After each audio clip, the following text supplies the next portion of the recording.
Hello दोस्तों, एक बार फिर से आप सभी का हमारे चैनल पर स्वागत है। आज हम लोग वित्त आयोग एवं बजट से जुड़े हुए प्रश्नों को करने वाले हैं। अगर आपने इससे पहले की वीडियोस को नहीं देखा है तो आप लोग प्लेलिस्ट में जाकर जरूर देखिए। इसके साथ ही कम्युनिटी पोस्ट में जो क्वेश्चंस आपको दिए जाते हैं उसमें ज़रूर पोल किया कीजिए। और अगर आपने सब्सक्राइब नहीं कर रखा है तो सब्सक्राइब कर लीजिए। फर्स्ट क्वेश्चन है आपके सामने, बजट स्वीकृति के लिए कौन जिम्मेदार है? संसद, कार्यकारिणी, न्यायपालिका या फिर राष्ट्रपति? तो बजट की स्वीकृति के लिए कौन जिम्मेदार है? Option number A right answer है संसद। बजट की स्वीकृति के लिए संसद जिम्मेदार है।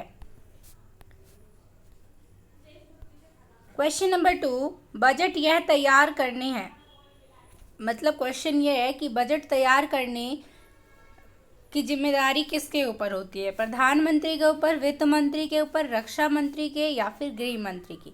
तो बजट कौन तैयार करता है आपको ये बताना है। तो सबसे पहले आप लोग देने का प्रयास कीजिए आंसर, फिर हम बताते हैं क्या होगा। तो right answer option number B, वित्त मंत्री बजट तैयार करता है। भारत सरकार में बजट तैयार करने की जिम्मेदारी वित्त मंत्रालय की होती है। वित्त मंत्रालय या वित्त मंत्री बजट तैयार करने में मुख्य भूमिका का निर्वहन करता है। क्वेश्चन नंबर 3, भारत में केंद्र का बजट कौन तैयार करता है? नियंत्रक एवं महालेखा परीक्षक, रिजर्व बैंक का गवर्नर, वित्त मंत्रालय या फिर केंद्रीय मंत्रिमंडल? भारत में केंद्र का बजट कौन तैयार करता है? राइट आंसर बताइए क्या होगा इसके लिए। क्वेश्चन नंबर 3 के लिए राइट आंसर है ऑप्शन नंबर सी, वित्त मंत्रालय। भारत में केंद्र सरकार के बजट के निर्माण का कार्य मुख्य रूप से वित्त मंत्रालय करता है।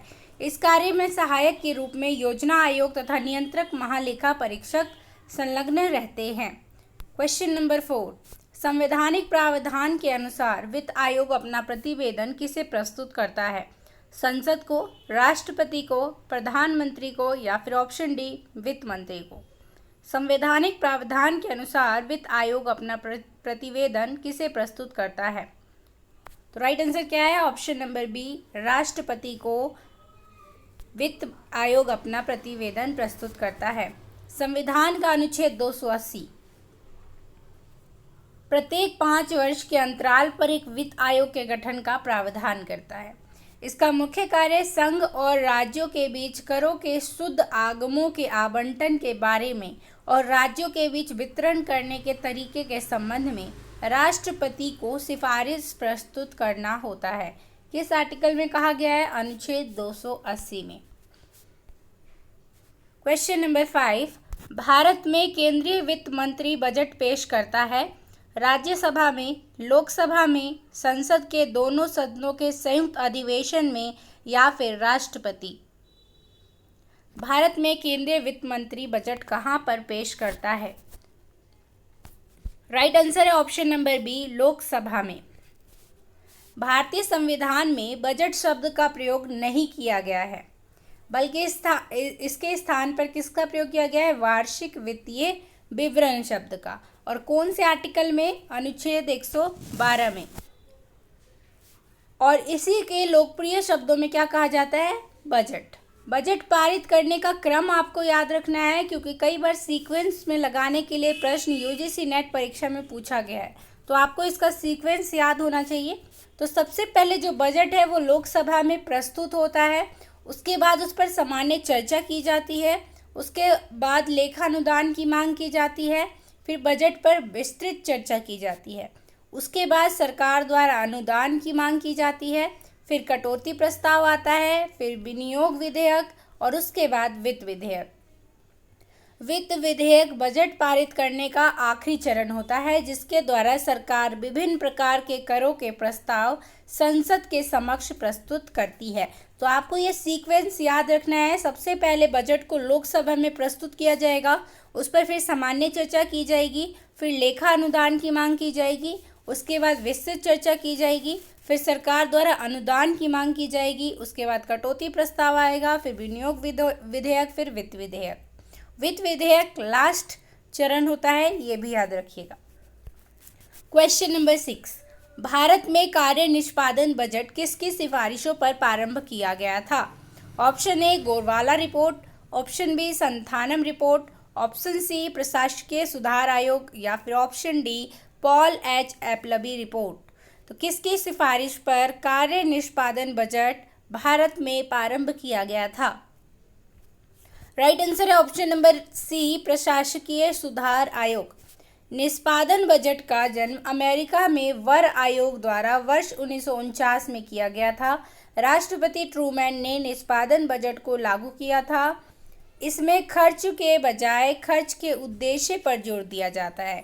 यह बजट के कार्यकलापों, कार्यक्रमों, क्रियाशीलताओं और परियोजनाओं के अर्थों में प्रस्तुत करती है।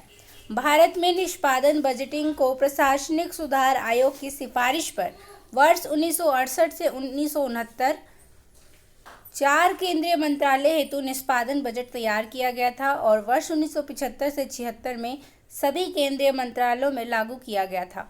1970-71 में अनेक राज्यों जैसे केरल, कर्नाटक, पंजाब, राजस्थान तथा उत्तर प्रदेश में भी इसे अपनाया गया था। क्वेश्चन नंबर 7 है, भारत में वित्त मंत्री बजट किसकी सलाह से तैयार करता है? प्राक्कलन समिति, प्रवर समिति, संयुक्त समिति या फिर प्रशासकीय सुधार समिति? तो इसमें से कोई भी राइट आंसर नहीं है। बजट जो वित्त मंत्री है वो नीति आयोग और सरकार के कुछ अन्य मंत्रालयों की सलाह पर तैयार करता है। अब ये जान लेते हैं कि प्रवर या संयुक्त समिति क्या होती है। प्रवर समिति यानी तदर्थ समिति, प्रवर समिति जो है वो तदर्थ समितियों में सबसे महत्वपूर्ण होती है। किसी विशेष विधेयक पर विचार करने के लिए इस समिति का गठन किया जाता है और जब संसद के दोनों सदन किसी विधेयक पर विचार करने के लिए अलग अलग समितियों का गठन करते हैं तो इसे प्रवर समिति कहते हैं। अगर जो लोकसभा है और राज्यसभा है किसी विधेयक पर विचार करने के लिए अलग अलग समिति का गठन करते हैं तो इसे प्रवर समिति कहते हैं। किंतु जब संसद के दोनों सदन किसी विधेयक पर विचार करने के लिए संयुक्त रूप से समिति गठित करते हैं तब उसे संयुक्त प्रवर समिति कहते हैं। प्रवर समिति में 30 सदस्य होते हैं और संयुक्त प्रवर समिति में 45 सदस्य होते हैं, जिसमें से लोकसभा से 30 सदस्य होते हैं और राज्यसभा से 15 सदस्य होते हैं और टोटल संयुक्त प्रवर समिति में कितने सदस्य होते हैं? 45 और प्रवर समिति में 30। प्राक्कलन समिति संसद की स्थायी समितियों में सबसे बड़ी समिति है। संसद की स्थायी समिति में सबसे बड़ी समिति कौन सी है? प्राक्कलन समिति। और कौन सी ऐसी समिति है जिसमें सिर्फ लोकसभा से सदस्य होते हैं? वो भी प्राक्कलन समिति है। और कितने होते हैं लोकसभा से? 30 सदस्य होते हैं। जब सरकार द्वारा अधिक नीतियां बनाकर उसे क्रियान्वित करने के लिए संसद के समक्ष मांग प्रस्तुत किया जाता है तो सरकार द्वारा प्रस्तावित व्यय पर समीक्षा के लिए इस समिति का गठन किया जाता है। यह सरकारी अपव्यय रोकने के लिए सिफारिश करती है, इसीलिए इसे स्थायी मितव्ययिता समिति भी कहते हैं। यह समिति बजट प्राक्कलनों की जांच तभी कर सकती है जबकि इसके लिए संसद में मतदान हो चुका हो। क्वेश्चन नंबर 8 है, किसे कार्यपालिका के हाथों कोरे चेक की संज्ञा दी गई है? लेखा अनुदान को, प्रत्यानुदान को, अतिरेक अनुदान को या फिर अनुपूरक अनुदान को? किसे कार्यपालिका के हाथों कोरे चेक की संज्ञा दी गई है? तो राइट आंसर क्या है? ऑप्शन नंबर बी प्रत्यानुदान को। किसी राष्ट्रीय आपात के कारण सरकार को धन की अप्रत्याशित मांग को पूरा करने के लिए निधियों की आवश्यकता हो सकती है जिसके विस्तृत अनुमान देना शायद संभव न हो। ऐसी स्थिति में सदन बिना ब्यौरा दिए प्रत्यानुदान के माध्यम से एक मुश्त धनराशि दे सकता है, इसलिए इसे कार्यपालिका के हाथों कोरे चेक की संज्ञा दी गई है। क्वेश्चन नंबर 9, बजट शब्द बूजट शब्द से बना है। यह शब्द किस भाषा का है? फ्रेंच, लैटिन, इंग्लिश या फिर ग्रीक? जो बजट शब्द है वो बूजट शब्द से बना है और यह शब्द किस भाषा का है? तो राइट आंसर है option number A French. Budget शब्द फ्रेंच भाषा के शब्द बूजेट से बना है जिसका अर्थ होता है चमड़े का थैला या झोला। बजट धन के आय और उसके व्यय की सूची को कहते हैं। व्यष्टि अर्थशास्त्र में बजट एक महत्वपूर्ण अवधारणा है। बजट किसी देश या संस्था का या व्यक्तिगत अथवा पारिवारिक हो सकता है। बजट कहाँ कहाँ यूज हो सकता है? किसी भी देश का बजट हो सकता है, संस्था का हो सकता है, व्यक्तिगत व्यक्ति का भी तो होता है, पारिवारिक बजट भी हमारा होता है। भारतीय संविधान के अनुच्छेद 112 में भारत के केंद्रीय बजट को वार्षिक वित्तीय विवरण के रूप में निर्दिष्ट किया गया है। तो आपको यह अनुच्छेद याद रखना है कि बजट शब्द का उल्लेख भारतीय संविधान में कहीं नहीं है, उसके अलावा उसके लिए क्या शब्द यूज किया गया है, वार्षिक वित्तीय विवरण। और कौन से आर्टिकल में, अनुच्छेद 112 में। अनुच्छेद 112 के अनुसार राष्ट्रपति प्रत्येक वित्तीय वर्ष के संबंध में संसद के दोनों सदनों के समक्ष एक वार्षिक वित्तीय विवरण रखवाएगा। बजट में भारत सरकार की प्राप्तियों और व्ययों का विवरण होता है। क्वेश्चन नंबर 10, केंद्रीय वित्त मंत्री ने किस वर्ष को ग्राम सभा वर्ष घोषित किया था? केंद्रीय वित्त मंत्री ने किस वर्ष को ग्राम सभा वर्ष घोषित किया था? 1996, 1997, 1998 या फिर 1999? तो किस वर्ष को ग्राम सभा वर्ष घोषित किया गया था? Right answer option number D, 1999। वर्ष 1999 में तत्कालीन केंद्रीय वित्त मंत्री यशवंत सिन्हा द्वारा वर्ष 1999-2000 को ग्राम सभा वर्ष के रूप में घोषित किया गया था। संविधान का अनुच्छेद 243 का उपबंधित करता है कि ग्राम सभा गांव स्तर पर ऐसी शक्तियों का प्रयोग करेगी और ऐसे कार्यों को करेगी जो राज्य विधानमंडल विधि बनाकर उपबंध करेंगे। संविधान के 73वें संशोधन द्वारा पंचायती राज संस्थाओं को संवैधानिक मान्यता प्रदान की गई है। ग्राम सभा से ग्राम स्तर पर पंचायत के क्षेत्र के भीतर समाविष्ट किसी ग्राम से संबंधित निर्वाचक नामावली में रजिस्ट्रीकृत व्यक्तियों से मिलकर बना एक निकाय अभिप्रेत है। क्वेश्चन नंबर 11, धन अनुदान के लिए राष्ट्रपति की सहमति आवश्यक नहीं है। राष्ट्रपति की पूर्व सहमति आवश्यक है, उसकी सफलतापूर्वक पास हो जाने के बाद सहमति आवश्यक है, या फिर राज्यसभा किसी भी विधेयक को प्रस्तुत कर सकती है। तो धन अनुदान के लिए इसमें से कौन सा ऑप्शन सही है? Right answer option number B, राष्ट्रपति की पूर्व सहमति धन अनुदान के लिए आवश्यक है। लोकतांत्रिक व्यवस्था में बजट के माध्यम से पूरे वर्ष के लिए खर्च होने वाले अनुमानित धन का प्रावधान कर दिया जाता है, लेकिन यदि ऐसी विषम परिस्थितियां उत्पन्न हो जाती है जिसके लिए धन का प्रावधान बजट में या तो पर्याप्त नहीं है या उस मद में धन का प्रावधान ही नहीं है, तो ऐसी स्थिति में राष्ट्रपति उस व्यय की अनुमानित राशि दर्शाने वाला विवरण संसद के दोनों सदनों के समक्ष रखवाता है, और ये निम्न प्रकार के होते हैं: अनुपूरक अनुदान और अतिरिक्त अनुदान। अनुपूरक अनुदान क्या होता है? इसे संसद द्वारा तब स्वीकृत किया जाता है जब किसी विशेष सेवा हेतु प्रावधानित राशि उस वित्तीय वर्ष में अपर्याप्त पाई जाती है। तो कौन सा अनुदान होता है? अनुपूरक अनुदान। अतिरिक्त अनुदान यह तब प्रदान की जाती है जब चालू वित्तीय वर्ष के दौरान किसी नई सेवा पर धन खर्च करने की आवश्यकता आ गई हो जिसका बजट में प्रावधान ही नहीं किया गया हो, तब कौन सा आता है? अतिरिक्त अनुदान। और तीसरा है प्रत्यानुदान। यह तब प्रदान किया जाता है जब किसी राष्ट्रीय आपातकाल के कारण सरकार को धन की अप्रत्याशित मांग को पूरा करने के लिए निधियों की आवश्यकता हो। चौथा आता है अपवाद अनुदान। किसी विशेष प्रयोजन के लिए दिया जाता है जो वित्तीय वर्ष के साधारण खर्च का भाग नहीं होती है। क्वेश्चन नंबर 12, भारत में बजट निर्माण में संलग्न रहते हैं वित्त मंत्रालय, योजना आयोग, नियंत्रक महालेखा परीक्षक, समस्त लोक आयुक्त। क्वेश्चन नंबर 12 है, भारत में बजट निर्माण में संलग्न रहते हैं वित्त मंत्रालय, योजना, नियंत्रक महालेखा परीक्षक, समस्त लोक आयुक्त। ऑप्शंस दिए गए हैं क, ख एवं ग, ख, ग एवं घ, केवल घ या फिर ख एवं ग। तो बजट निर्माण में कौन कौन संलग्न रहते हैं? राइट आंसर क्या होगा? ऑप्शन नंबर ए, यानी क, ख एवं ग। वित्त मंत्रालय, योजना आयोग, नियंत्रक एवं महालेखा परीक्षक बजट निर्माण में संलग्न रहते हैं। क्वेश्चन नंबर 13, अब तक गठित विभिन्न वित्त आयोगों के अध्यक्ष पद पर निम्नलिखित में से कौन व्यक्ति कभी नहीं रहा?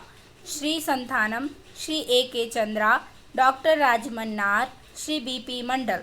तो इनमें से कौन वित्त आयोग के अध्यक्ष पद पर कभी भी नहीं रहा है? तो राइट आंसर क्या है? Option number D, B.P. मंडल। अब तक गठित वित्त आयोगों के अध्यक्षों की सूची निम्नवत है: के सी नियोगी, के Santhanam, A K Chandra, P V Rajamannar, Mahavir Tyagi, K Brahmananda Reddy, J M Shelat, Y V Chavan, N K P Salve, K C Pant, A M Khusro, C Rangarajan, doctor Vijay L Kelkar, doctor Y V Reddy. इस प्रकार स्पष्ट है कि श्री बीपी मंडल वित्त आयोग के अध्यक्ष नहीं रहे हैं, वे वर्ष 1978 में गठित पिछड़ा आयोग के अध्यक्ष रहे हैं। प्रथम वित्त आयोग का गठन वर्ष 1951 में किया गया था, जिसकी अवधि थी 1952 से 57। संविधान के अनुच्छेद 280 में वित्त आयोग की व्यवस्था की गई है। क्वेश्चन नंबर 40, वित्त आयोग के गठन का प्रावधान किस अनुच्छेद में निहित है? ऑप्शन ए अनुच्छेद 279, ऑप्शन बी अनुच्छेद 280, ऑप्शन सी अनुच्छेद 281 और ऑप्शन डी है अनुच्छेद 282। तो वित्त आयोग का गठन इनमें से किस अनुच्छेद में किया गया है? तो राइट आंसर है ऑप्शन नंबर बी अनुच्छेद 280।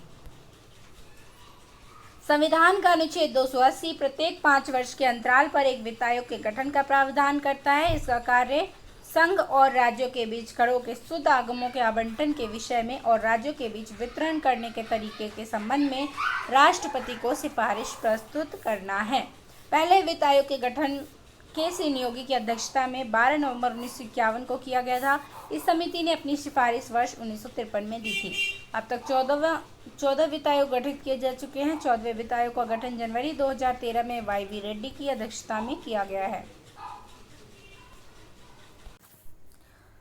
वर्तमान में कौन सा चल रहा है? 15वां वित्त आयोग चल रहा है और जिसके अध्यक्ष कौन है? एन के सिंह।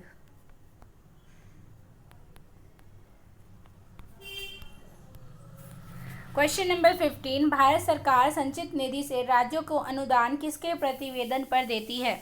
नीति आयोग, वित्त आयोग, लोक लेखा समिति, प्राक्कलन समिति। तो भारत सरकार संचित निधि से राज्यों को अनुदान किसके प्रतिवेदन पर देती है? तो राइट आंसर है ऑप्शन नंबर बी वित्त आयोग के प्रतिवेदन पर। संविधान के अनुच्छेद 280(1) के अंतर्गत वित्त आयोग के गठन का प्रावधान है। वित्त आयोग के प्रतिवेदन पर भारत की संचित निधि में से राज्यों के राजस्व में सहायता अनुदान के रूप में राज्यों को संदत्त की जाने वाली धनराशियों को दिया जाता है। 15वें वित्त आयोग के अध्यक्ष एन के सिंह है। क्वेश्चन नंबर 16, भारतीय संसद बजट के लेखा परीक्षण पर अपनी किस समिति द्वारा नियंत्रण रखती है? लोक लेखा समिति, प्राक्कलन समिति, राजकीय उद्यम समिति, आश्वासन समिति। तो भारतीय संसद बजट के लेखा परीक्षण पर अपनी किस समिति द्वारा नियंत्रण रखती है? तो इसके लिए राइट आंसर है ऑप्शन नंबर ए लोक लेखा समिति। भारतीय संसद बजट के लेखा परीक्षण पर लोक लेखा समिति द्वारा नियंत्रण रखती है। इस समिति का प्रमुख कारण भारत सरकार के खर्चों की लेखा परीक्षा यानी ऑडिटिंग करना होता है। लोक लेखा समिति भारतीय संसद की सर्वाधिक प्राचीनतम समिति है। इस समिति में कुल 22 सदस्य होते हैं, जिसमें से 15 लोकसभा से और 7 राज्यसभा के सदस्य होते हैं। इस समिति के सदस्यों का चुनाव संसद द्वारा आनुपातिक प्रतिनिधित्व प्रणाली द्वारा एकल संक्रमणीय मत प्रणाली के आधार पर किया जाता है। इस समिति का कार्य विभिन्न मंत्रालयों के व्यय और नियंत्रक महालेखा परीक्षक के प्रतिवेदन पर विचार करना है। क्वेश्चन नंबर 17, भारत में कैग की भूमिका के बारे में निम्नलिखित वक्तव्यों में से कौन सा वक्तव्य सही है? कैग वित्तीय असावधानी का पता लगाने का यंत्र है। इसके कार्यों को संघीय स्तर पर वित्त मंत्रालय परिभाषित कर सकता है। कैग की सिफारिशों की जांच न्यायपालिका कर सकती है। कैग प्रधानमंत्री कार्यालय के अधीन कार्य करता है। तो इनमें से कौन सा वक्तव्य कैग के बारे में सही है? तो right answer option number A CAG वित्तीय असावधानी का पता लगाने का यंत्र है। अनुच्छेद 148 में कैग का वर्णन मिलता है। हमें भारत के नियंत्रक महालेखा परीक्षक के पद का सृजन किया गया है, जिसे संघ के और राज्यों के लेखाओं के संबंध में विशेष नियंत्रण एवं अधीक्षण शक्तियां प्रदान की गई हैं। इसके द्वारा प्रस्तुत लेखाओं पर संसद की लोक लेखा समिति विचार विमर्श करती है। अतः यह कहा जा सकता है कि कैग वित्तीय असावधानी का पता लगाने का एक यंत्र है। क्वेश्चन नंबर 18, निम्न में से कौन सा तथ्य वित्त आयोग के बारे में सही नहीं है? इसके सदस्य राष्ट्रपति द्वारा नियुक्त होते हैं। यह भारत के वित्तीय संघवाद का संतुलन चक्र है। इसके सदस्यों की योग्यताएं राष्ट्रपति द्वारा निर्धारित की जाती हैं। यह संविधान के अनुच्छेद 280 के अंतर्गत स्थापित किया गया है। तो राइट आंसर क्या है? Option number C. इसके सदस्यों की योग्यताएं राष्ट्रपति द्वारा निर्धारित की जाती हैं, ये यहाँ पर गलत है। संविधान में संसद को वित्त आयोग के सदस्यों की योग्यता और उनके चयन के ढंग का निर्धारण करने का अधिकार दिया गया है। किसको? संसद को। इसके अनुरूप ही संसद ने वित्त आयोग अधिनियम 1951 के द्वारा आयोग के अध्यक्ष और सदस्यों की योग्यता का निर्धारण किया है। तो आज हमने वित्त आयोग से जुड़े हुए प्रश्नों को किया। नेक्स्ट सेशन में हम लोग चुनाव आयोग से जुड़े हुए प्रश्नों को करेंगे और जल्द ही हम इस पुस्तक को पूरा करने की कोशिश करेंगे। और अगर आपने ये पूरा देख लिया तो आई होप आपको ये एग्ज़ाम में बहुत ज़्यादा मदद करने वाला है। तो आप सारी वीडियोस को देख लीजिएगा, प्लेलिस्ट में जाइए और सारे क्वेश्चंस को देख लीजिए। टॉपिक वाइज सारे क्वेश्चन डाले गए हैं, तो उन्हें ज़रूर जाकर देखिए और अपना फीडबैक शेयर कीजिए। इसके साथ ही मिलते हैं एक नेक्स्ट वीडियो में, तब तक के लिए धन्यवाद। Thanks for watching.